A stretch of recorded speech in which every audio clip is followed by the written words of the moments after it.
ہمارا سب سے پہلا پوروج منو ہے، ہم تو اس کے چرنوں کے اوپر اپنا سر رکھے ہوئے ہیں اور دنیا کو کہتے ہیں کہ آؤ آؤ منو کے چرنوں کے اوپر اپنا سر رکھو۔ ہماری یہ تاریخ ہے، ہمارا یہ دھرم ہے۔ یہ دور حاضر کا امام دیوبند ہے، اس کا نام ارشد مدنی ہے۔ یہ کہہ رہا ہے کہ ہم دیوبندی اپنے دیو منو کے چرنوں میں اپنا سر رکھ کر اس کو نمن کرتے ہیں۔ یہی میرا مذہب ہے اور یہی میری بندگی ہے۔ اس کے باوجود دیوبندی کہتا ہے کہ مجھے مسلمان کہو۔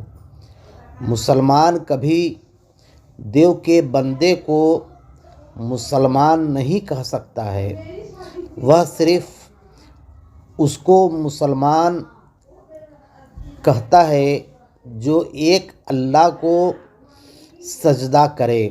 دیو کو سجدہ کرنے والا اور لوگوں کو سجدہ کی دعوت دینے والے کو کبھی مسلمان